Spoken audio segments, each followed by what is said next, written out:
Ginoo nga maging soldado niya. Amen?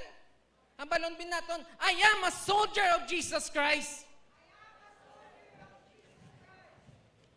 Hallelujah. First point, nga soldado ka sang Ginoo kung Kristiyanon ka, that day, that moment that you repented of your sins and you decided that, Lord Jesus, today I give you my life and I am going to serve you and I am going to follow you and I surrender everything at your feet, nagiging soldado ka sang Ginoo. Amen. Hallelujah. So first thing, why you are a soldier of Jesus Christ, if you are a Christian, if you are a real, blood-bought, born again. Number one, there is a change of authority. Amen?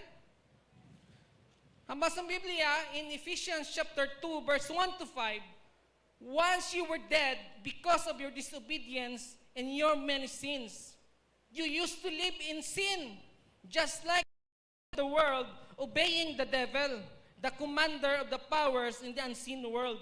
He is the spirit at work in the hearts of those who refuse to obey God. All of us used to live that way, following the passionate desires and inclinations of our sinful natures. By our very nature, we were subject to God's anger. Just like everyone. But God is so rich in mercy and He loves us so much, amen? That even though we were dead because of our sins, He gave us His life when He raised Christ from the dead. It is only by God's grace that you have been saved. Hallelujah! Ang Biblia, gali, ang puno sang Ginoo gahambal sa aton, sang hindi pa ta Kristiyanon, sang hindi pa ta nakakilala sa Ginoo, ang kabuhi naton, ginasunod naton, sino ang nag-manage sa sining kalibutan, wala sang iba na mungyawa. But blessed be the name of the Lord because of His great love for you and for me. He sent His only begotten Son so that He can redeem us from this life that Satan is ruling. Amen? Dalayahon ng Ginoo. Amo ning pagigugma sang Ginoo nga hindi maintindihan, no? It's so hard to comprehend. And sa aton mga katuran, if we are thinking that, our sin is not that serious, just look at the cross of Jesus Christ. Dira naton makitan how God hated sin. Diri man naton makitan how God loves you and me. Amen? Hallelujah! Amo ning pagigugma sang Ginoo nga it's hard to comprehend. Who am I, Lord? That why would you give your only begotten Son? Amen? Sino kita? Dalayahon kita Ginoo. Romans 5:8 declares, but God commended His love in us while we were still sinners. Christ died for us. Amen? Sa time nga ang tao nahulog sa sala. Amen? Hindi sila dahil namatay, di ba? Si Eva, si Adan. They did not die physically right away. But they died spiritually. Amo na ang tao nga way kakilala sa Ginoo, it is hard for him to understand the work of God. It is hard for him to understand the things of God. Wala siya interes, panungod sa Ginoo.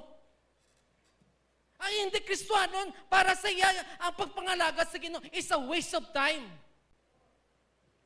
Para sa iya, ang pagsimba sa Ginoo, ang pagbayaw sa kamot, ang paghibi sa Ginoo, ang pagkanta sa Ginoo, corny na nga bagay. Why? Because he is dead spiritually. He could not understand. He could never fathom the things of God. Amen? But dalayaw ng Ginoo, He opened our eyes Through His words, amo na nakahangop kita sa pulong sang Ginoo. Amo na mahangpan naton ang presensya sang Ginoo. Amo na kita ang aton kalipay. Why naton ginapangita sa butang sang kalibutan, but ang aton kalipay ginapangita naton sa presensya sang Ginoo. Amen. Tuod na, no? Nami magitod, magdayaw nga kumplitong instrumento, sino bindi gusto naman. Amen? But that dapat natin panumdumon. You know, when Paul and Silas, when they were in prison, they have no amplifiers, they have no guitars, but what they have trust the Lord, and they have the heart to worship the God of Israel. Amen? Damo katuran, bisan nano ka namin isang tukar. Bisan nano ka namin isang kanta. If you are spiritually dead, you will never appreciate it. You will never comprehend it. Amen? And I like that saying that it is not the instruments we play. It is not the song that we sing, but what matters, it is the presence of God in our midst. Amen? Tama ang nambal ni Moses sa Mount of Sinai. Exodus chapter 32 or 33. 32. Because God was so, what is this? Ang Ginoo nagbiya na sa Israel. Because of their stubbornness. Alam ba ang Ginoo kay Moses? Go leave this place. Go to the place where I promised for your fathers, but I will never go with you. Pero nung sabat ni Moses, Lord, if you will not go with us, we will never leave this place. Amen. Sa kinabuhi ta, siningin-ulingin adlaw, we need the presence of God. Kagina pa lang, pag-abot namon, subragit ka init. Pero, mainit ko matugnaw. Nami gidya magdayaw sa Ginoo. Amen? Negative or positive ang temperature. Pag-arang presensya sa Ginoo. You know, it's so peaceful. Amen? Hallelujah!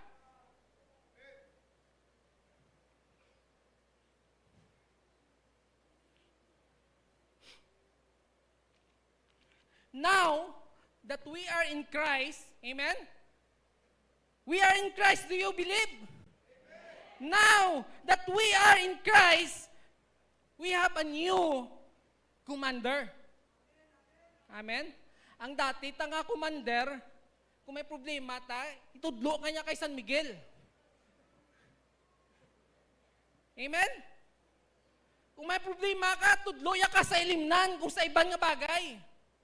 But our new commander in the person of our Lord Jesus Christ, He will put His Spirit in your heart and in my heart. And that Spirit will always encourage us, will empower us to live a holy and a righteous life.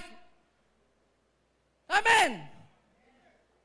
Sa pagkamatuod lang mga katuran, in our own strength, it's hard to live a holy and a righteous life in this unbelieving world. Amen? Kapin pa kung if you are surrounded by unbelievers, sometimes in your own strength, you know, it's so hard to live a righteous life. But blessed be the name of the Lord. If you have the Spirit of the Lord, you will know your boundaries, you will know your limitation. Balaan mo kung astadiin ka lang. Why? Because you have a new commander, our Lord Jesus Christ. Hallelujah. Balaan mo. Kung anong ginapahimo sa imo, ay, hindi na pwede kay boss ko. Kaya man nga, bago na commander mo. Kristuanon ka na, amen? Ibang mambal sa imo. Bago naman imo reliyon. But Christianity is not a religion. Christianity is a relationship with Jesus Christ, living with Him day by day. Christianity is not only during Sunday morning, but Christianity, it is a 24/7 deal with the Lord Jesus Christ. Hindi ka Kristiyanon. Kristiyanon ka kung upod mong Kristiyanon. Kisa mo ni masubuan kung upod ng Kristiyanon ta. Pero kung upod ta gani unbeliever, kisa do unbeliever man ta. But if we are a growing Christian, if we are rooted in our faith, hallelujah, balaan mo kung astadiin ka lang. Amen? Balaan mong boundary mo.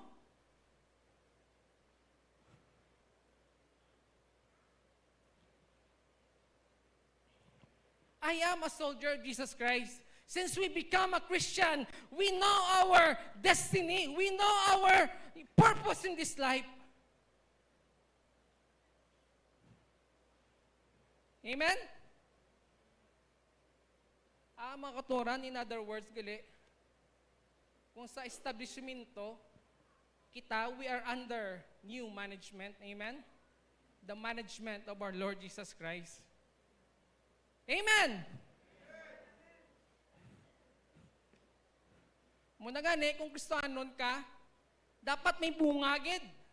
Dapat makitaan sa ato ng 2 Corinthians 5:17 that if any man be in Christ, he is a new creation. The old things has gone and the new has come. Hallelujah! Why nagsilang ang Biblia nga, if a man is in a religion? No.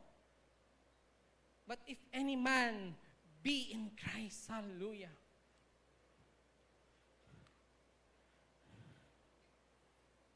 So number 1, let us remember, nga soldado kasang Ginoo kay man nga, there is a change of authority. Amen?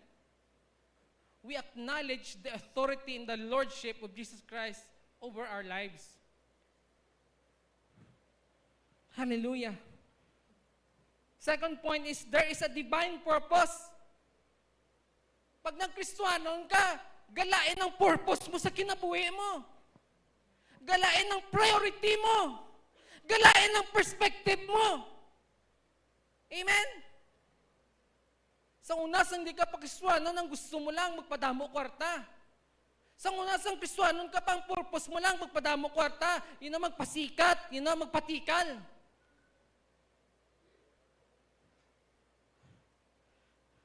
Pero, sang naging Kristiyanon ka na, balaan mo ng purpose mo sa sining kinabuhi. Amen? Kung ginikanan ka, ang purpose hindi lang ang paskwilaon ng bata mo. Hindi lang ang padakuon mo siya. But as parents, as Christian parents, we have to make sure, siguruhon naton ng aton mga kabataan, they have a godly parents. Amen? Kaya man nga, kung hindi Kristiyano ang ginikanan, sino matudlo sa bata? Ang kalibutan? Di pwede.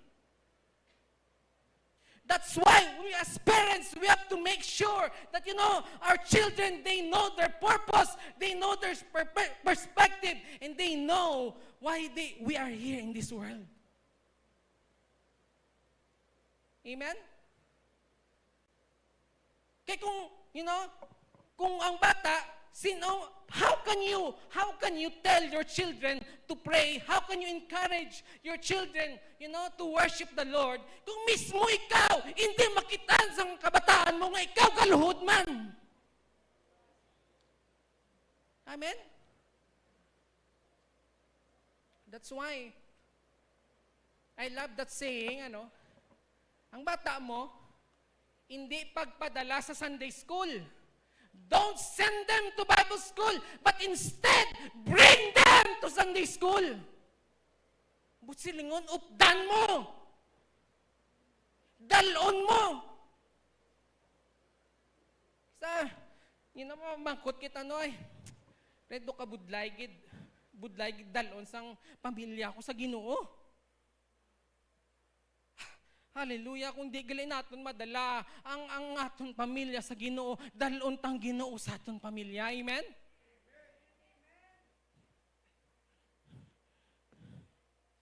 As soldiers of Jesus Christ, He saved us to have a divine purpose. A calling to love Him, to serve Him, and to love our brothers and sisters. As soldier of Jesus Christ, we have a mandate to advance His kingdom. Ang agenda ni Lord, hindi ang agenda ng tao, hindi ang agenda ng politiko, kundi i-advance natin, dalawin natin ang agenda ng Ginoo. And what is that? That is to bring the lost before His feet. That is to share the Word of God. And that is to tell the good news of Jesus Christ to this lost world. Amen?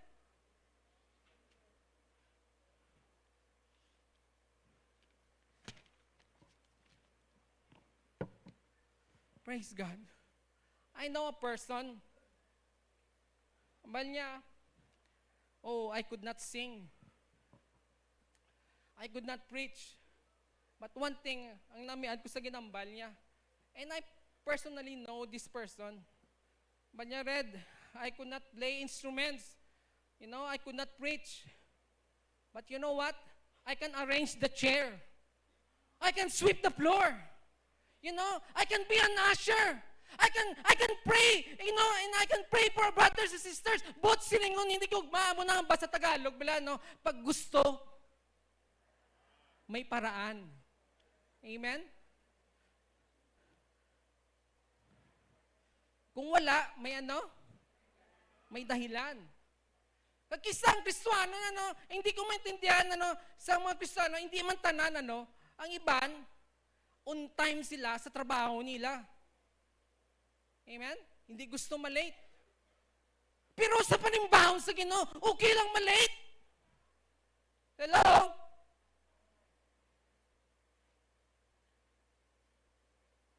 I like ang ginambas ang second son ni Pastor Janet, ano? God is never late. He is always on time. Hallelujah! Hindi siya early, hindi siya late, but He is always on time.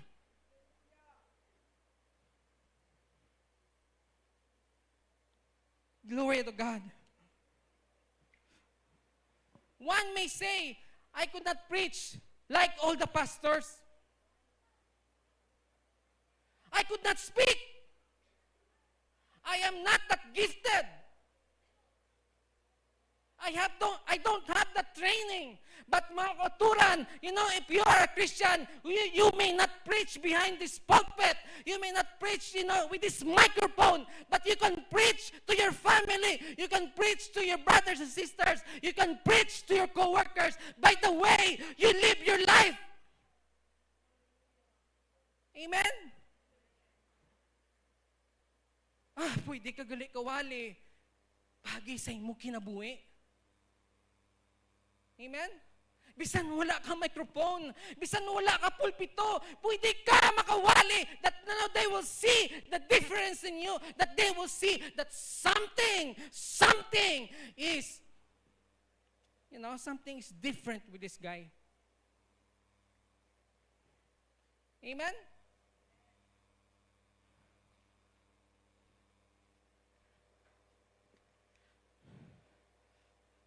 As a soldier of Jesus Christ, I have a calling. Amen? I have a destiny. I have a purpose. And I have a direction in this life. Pag-ara ka sa Ginoo, may direksyon ng kabuhi mo. Amen? Hindi haom-haom. Balan mo ang purpose mo sa kabuhi mo. Amen? Balaan mo nga ang tanan nga bagay sining kalibutan, umalagi lang. That's why ang perspective mo, hindi sa sining nga duta, kundi ang perspective mo, dira sa Ginoo, ang perspective mo is throughout eternity. Ang pananawon mo, ang priority mo, the reason why that we are here every Sunday is not for check attendance. Amen? Amo na ginambal ko sa mga bata ko, no, gina-instill ko sa mga bata ko. The reason why we go to church every Sunday Bisan matugnaw, bisan malayo, we go to church hindi para sa check attendance, not to impress people, but we are going to church because we are declaring that God, you are my priority. And that God, I love to have a fellowship with your people. Amen?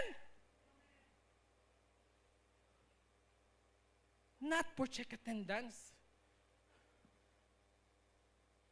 But simply, we are telling the Lord, Lord, this is your day, and you are my priority. Amen?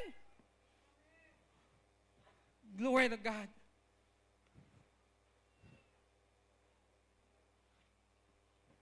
The third thing is, there is a warfare involved. Pag soldado ka, may inaway, ginaya. Amen? Okay, 2 Corinthians chapter 10, verse 3 to 5, it says, we are human, but we don't wage war as humans do. We use God's mighty weapons. Ang ginagamit gali naton, hindi tawhanon nga armas, amen? Not worldly weapons to knock down the strongholds of human reasoning and to destroy false arguments. We destroy every proud obstacles that keeps people from knowing God. We capture the rebellious thoughts and teach them to obey Christ.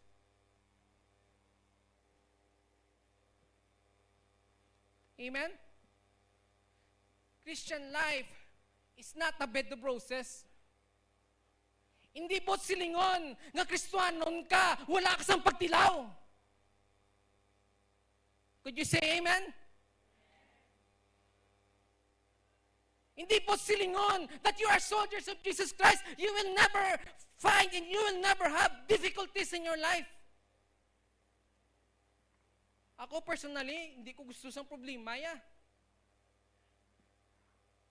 Hindi ko gusto sang conflict. Gusto ko tanan smooth lang. But mga kuturan ko na mo ng aton kabuhi that everything is just smooth. There is no challenges. There is no trials. There are no nights that sometimes you cannot sleep. Then, hindi mo makilala kung sinong Ginoo mo. Amen? Hindi kita magtubo sa atong pagtuo sa Ginoo. If everything is just goody-goody.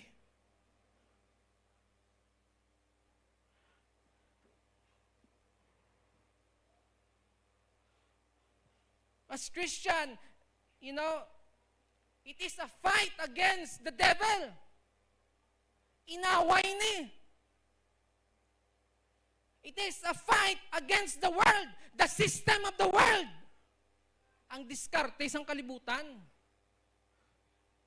The principles of this world. It is a fight against sin. Amen? So, good nga nag-decide ka nga magsunod ka sa Ginoo, you are declaring war against, the devil, and you are picking a fight against the systems of the world, and you are picking a fight against sins, and isa pagid, you are picking a fight with your old nature.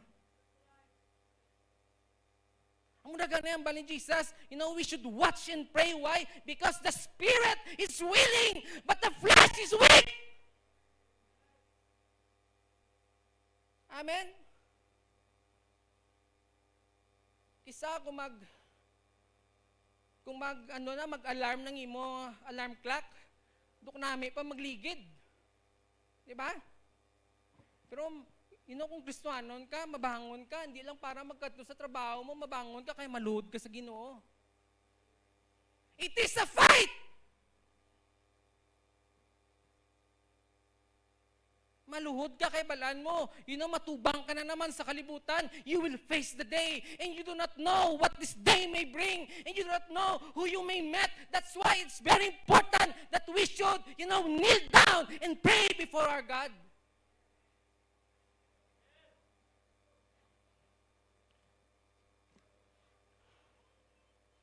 Amen? And as believers of Jesus Christ, how do we fight? Amen? Halimbawa, ginliba ka, balusan mo man. Gin-persecute ka, ginimuhan ka sa malain, balusan mo man, no? Ang bali Jesus, love your enemies. Pray for those who persecute you. Kauturan, mabudlay na. Kapin pa kung dalom ang pilas. But that's how we fight. We forgive. We understand. We give allowances. At the same time, we deal it, with the guidance of the Holy Spirit. Amen?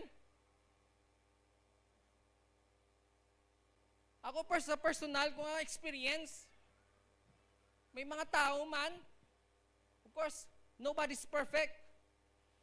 May mga tao man nga, accuse me falsely. Kung tuod, okay lang. Kung may mo, okay, nasala ko eh.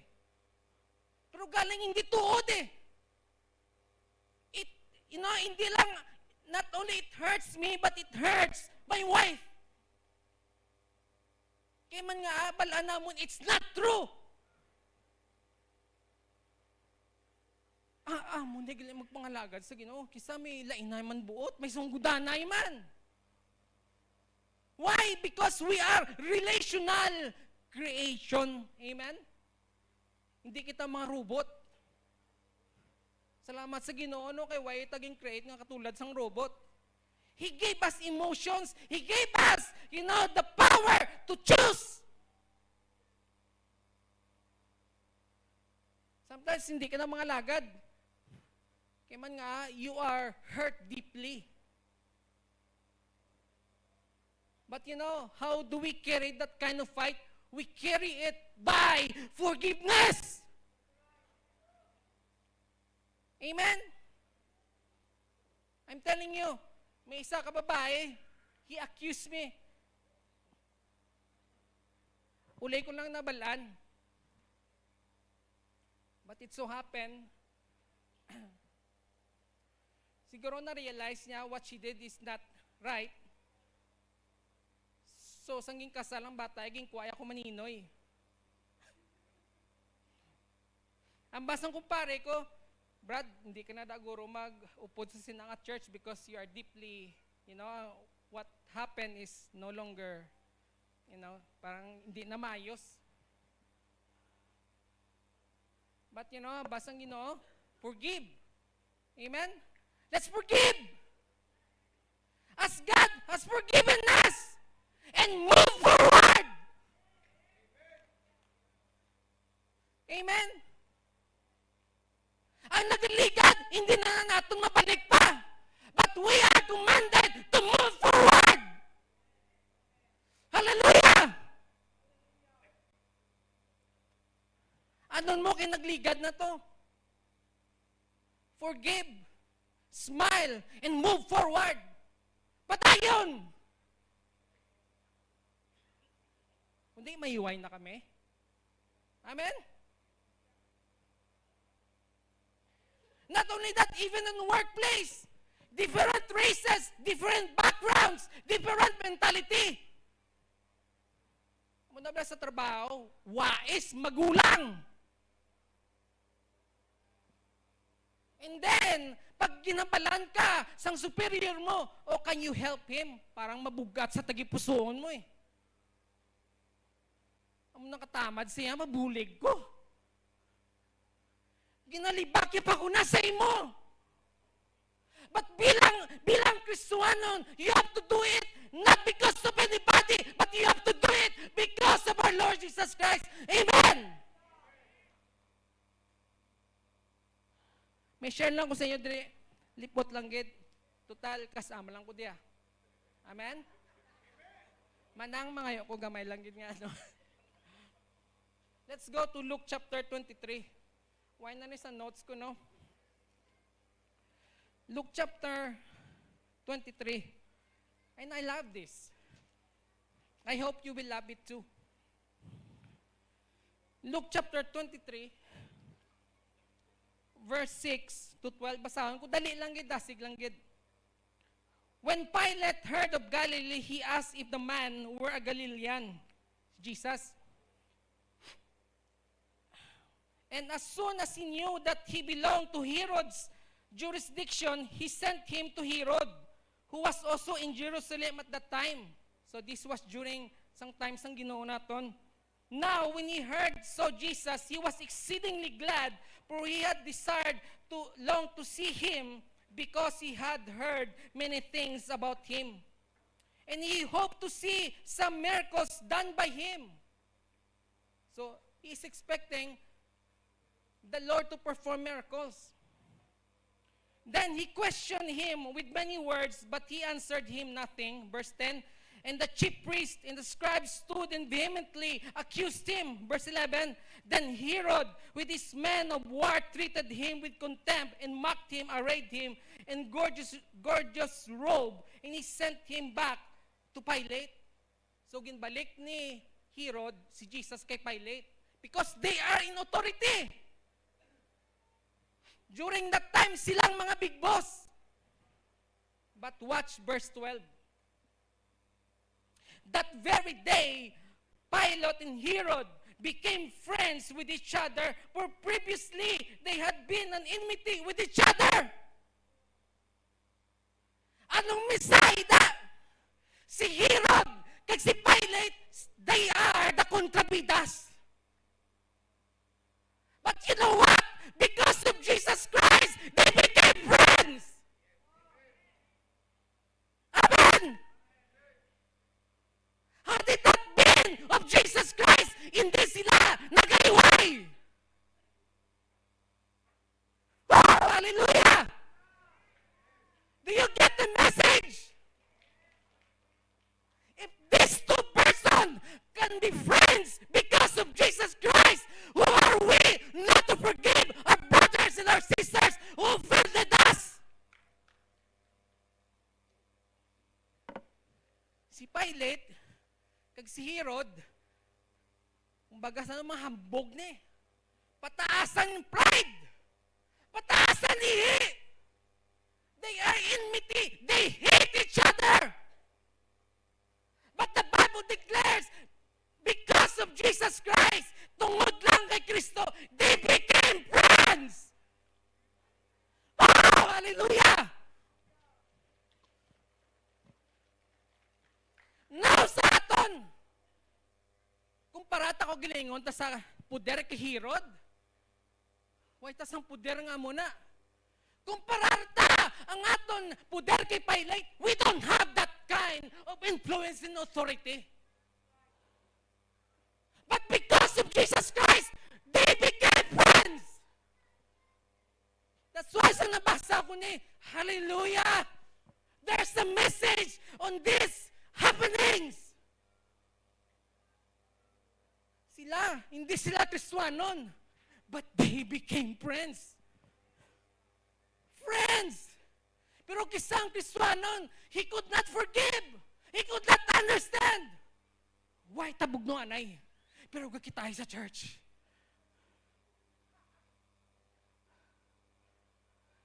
Why tabeso-beso? But you know what? Kung amo ng aton attitude, Herod and Pilate will rebuke us. Amen? Sila, hindi sila Kristiyanon. Sila ganing na gano sa Ginoo eh. Pero they became friends. Amen?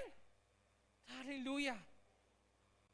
That's why Christian life is a warfare. Hindi puro nami lang tanan.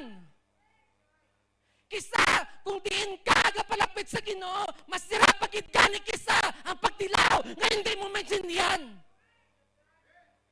Kisa mamangkot ka, Lord nga ang di Kristiyanon, dumas mayo pangulag nila sa mo na. Obranan nila kada weekend, inom lang.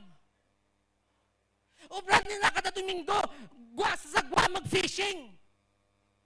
Nga kami, kapangalagan sa imo. Nga kami, kapatawag sa imo. Nga amo ni nga mong pagtilaw. Kabudlay, Lord.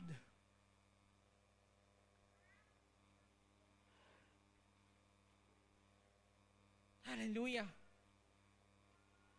Pero anong pinakamanami, mga katuran? Bisan tuod mabudlay. Ang na-experiensyahan mo sa Ginoo, they will never experience that. Amen? Ang unbeliever, he will never experience the sweetness of His presence. The unbeliever, the unbelieving world will never experience the comforting presence of Jesus Christ. Pero ikaw, kung Kristiyanon ka, gahibi ka sa Ginoo, you will feel His love, you will feel His care, you will feel His presence to comfort you and to strengthen you to go on. Hallelujah!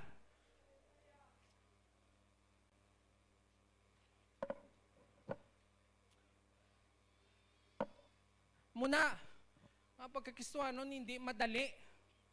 Kaya kung ang pagkakristiyanon, basyaan ka lang katubig sa ulo mo, kristiyanon ka na, that's very easy. Di ba? Kung ang pagkakristiyanon, kadto ka lang sa simbahan, kristiyanon ka na, madali na. Pero ang bali ni Jesus, if anyone wants to follow me, he must carry his cross and deny himself.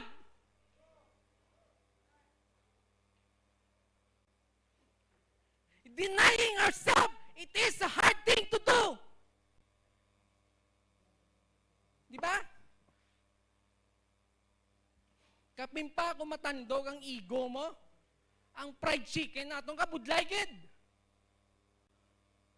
But that is the cost of following Jesus Christ.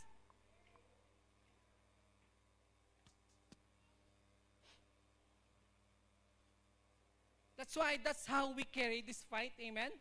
Muna lang ang bal, nga kung ginaboy ka tinapay, bato, habuyon mo ka tinapay. Amen? Hindi lang pagdala ang grapon. Amen? Praise God. Hallelujah. In conclusion, our commander-in-chief, ang commander naton, the Lord Jesus Christ, He did not send His soldiers to die for Him.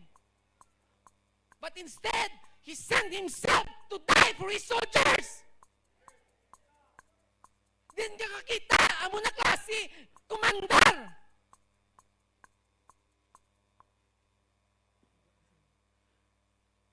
Hallelujah. Our commander-in-chief promised that He will never leave us nor abandon us. Sa pagkamatod lang ganang balya, these things I have spoken unto you, that in this world you shall have tribulation, but be of good cheer. I have overcome the world. Hallelujah! John 16:33. Our commander-in-chief never promised an easy life. Ang namin kay Jesus, kay wala na paliko-liko pa, diritsuanay. Amen?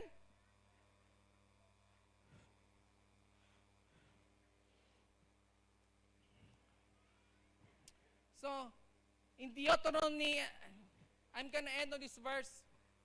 Ang basang pulong sa Ginoo, if you listen to these commands of the Lord your God that I am giving you today, amen? It's always present.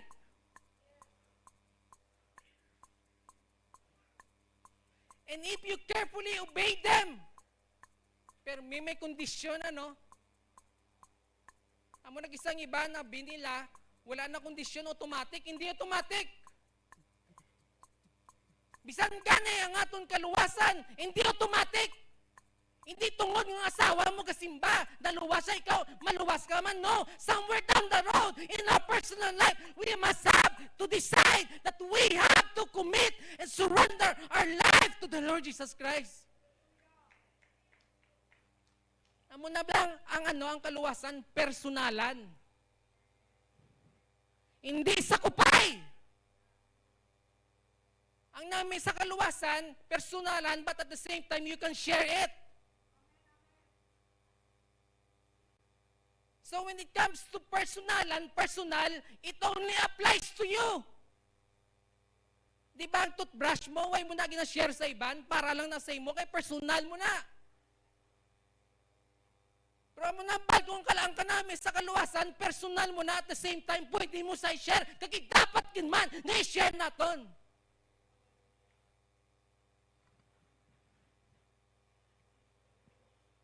The Lord will make you head and not the tail, and you will always be on top and never be at the bottom. Amo na saad sang Ginoo, no, magtuman ta saya. Amen? May pagpakamayo sa aton pagsunod sa Ginoo. Amen? Kaya after all, ang pagpangalagad sa Ginoo, hindi man pagapugwapo, pagapagwapa. Amen? It depends how you obey the Lord.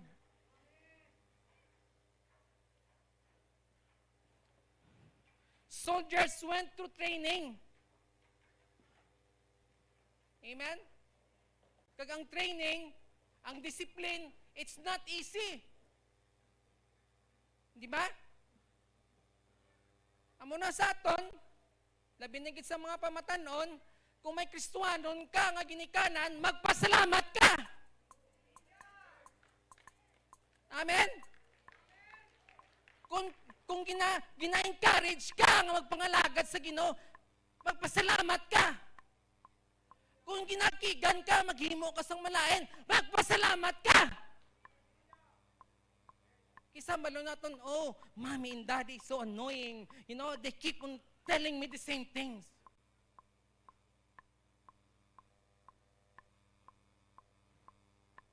Amen? I believe the best gift that we can give to our children, hindi pinakamanaming auto, the best education, the best gift that we can give to our children is to lead them at the feet of the Lord Jesus Christ. Amen?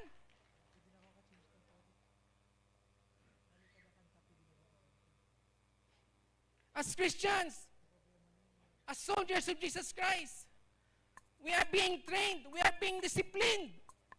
Amo na, sa aton kinabuhi, kung kabati ta sang wali that gaigo sa aton sa mga sa mga sala nga ginabuhat naton, hindi maglain buot naton. Amen. Why? Kinanglantan na. Amen. Amo na ganay anong bal ni Pablo kay Titus? Anong balya sa kay Pablo kay Titus sa mga taga-Crete? Rebuke them sharply, so that they will be sound in the faith. Amen? Karon sa aton kinabuhi, kung wala sang paglaygay, wala sang pagpaandam, wala sang pagsabdong, hindi ta magtubo sa Ginoo. Si pastora ko naman ginigo ya.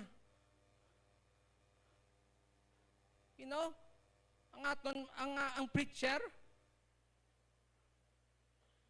why na ginapawali sang Ginoo sila? To put you down. To put us down. But we are ginapawali na sang Ginoo sila, ginapambal na sang Ginoo sa mga preacher so that we will be sound in our faith. Amen? Munablangan ng balanon, ang matudtuod nga nagaulikid sa imo, nagapalangga sa imo, amo ng tao nga mapanumdum sa imo kung anong sala nga ginabuhat mo. Hindi ka niya pagtulira. Why? Because He cares for you. Di ba? Ang basang Ginoo, kung wala ta ginadisiplin sang Ginoo sa Hebrews, ano kita? Mga illegitimate sons and daughters kita. But the reason why the Lord sometimes will discipline us because He treats us as His real children. Amen. Hallelujah. Let us all stand.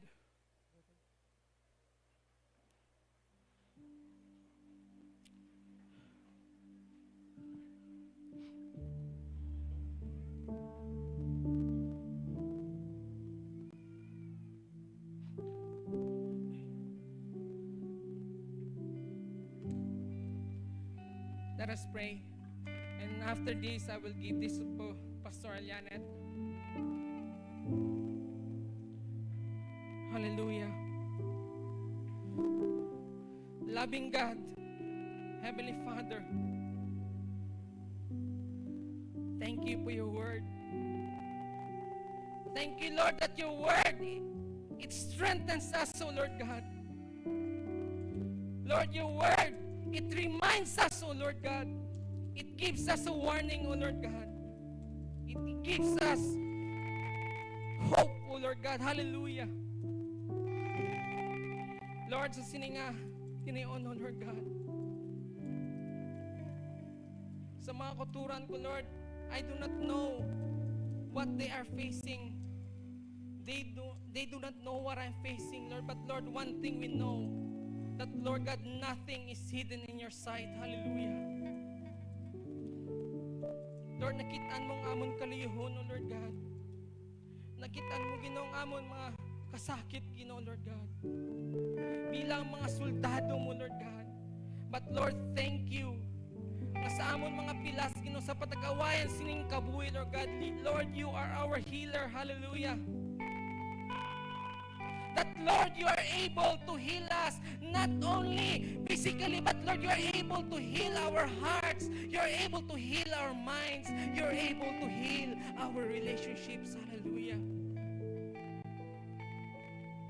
Lord, thank you for your word today, O Lord God. And Lord, thank you for the lives of my brothers and sisters today, Lord. Lord, it is my prayer, Lord, give us the strength to continue to move forward, O Lord God, as we wait for that glorious day, the coming of our great God and Savior, the Lord Jesus Christ. Hallelujah. Lord, may you find us faithful, serving you, loving you, and obeying you, O God. Lord, bless your people today, O Lord God. To you be the glory and honor. In Jesus' name I pray. Amen. Let's give the Lord a clap offering. Let us remain standing in the presence of the Lord. As we prepare our hearts to partake the communion, tugutan nato ng balaang nga Espiritu nga magapanghikot sa atong tigipusoon.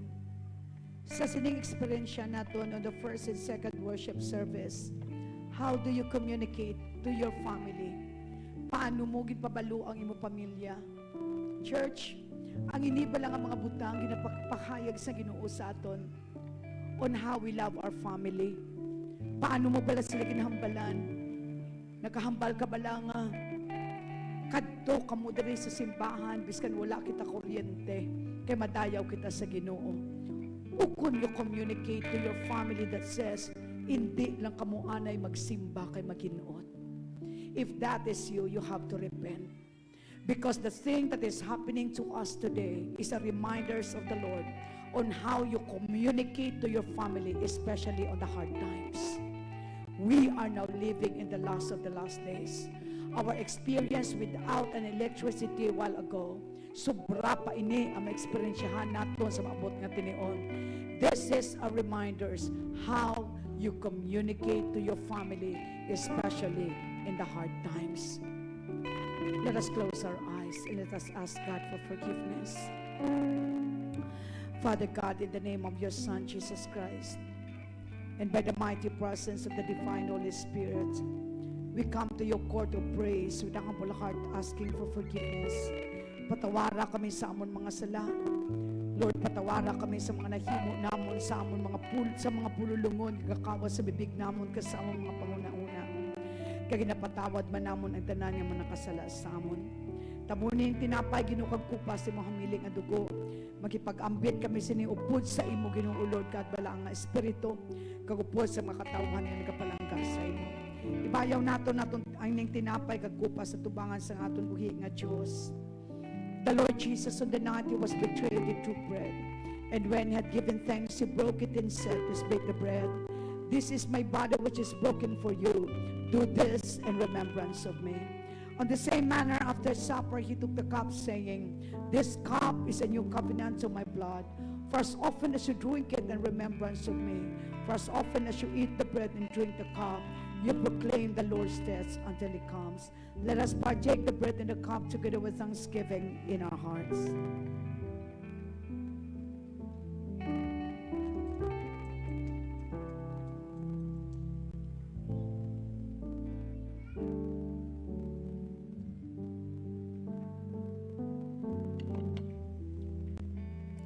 Let us lift up and dedicate our seed, our tithe and offering to God. Father, we offer our seed of obedience to you, the Lord. Salamat nga ikaw ang tanan nga kasugata sa among kinahanglanon. Salamat nga ara ka sa tanan nga tinion. Salamat nga ginapanumdum mo kami, Amay, nga ang tanan nga ara sa among Ginoo, ginapanigiyahan nimo. Gani balik namon Ginoo may pagpasalamat kay kalipay sa among tagipuso ng para sa imo. Tungod nagabaka sa malakihiyos Ginoo, ng tanan nga kinapulo ihatag namon dira sa imo. Kay ikaw ang Dios magatabo ginuulugan sa mga devourer. Kay ikaw magamando ginuulugan sa pagpakamaayo nagalin sa langit. Kag imo ina pagabubo ginuulugan sa tagsa-tagsa nga nagaobey sa imong mga pulong. Salamat gid. Dala kami sa amon balay sa sini ginuulugan nga tinion nga may kalipay. Kay nagapasalamat gid kami nga sadto ginuulugan nga kinahanglan sa pag-ayo ginayo mo na. Those who are praying for a financial breakthrough, ginpakamaayo mo na. Those who are praying for protection, ginproteksyonan mo na. Gani makahabal kami. The Lord God is with us, and who can be against us? The Lord God bless you and keep you. The Lord God makes His face shine upon you, be gracious to you. The Lord God lift up His countenance upon you and give you shalom. We bless you. To God be all the glory. This is our worship. In Jesus' name.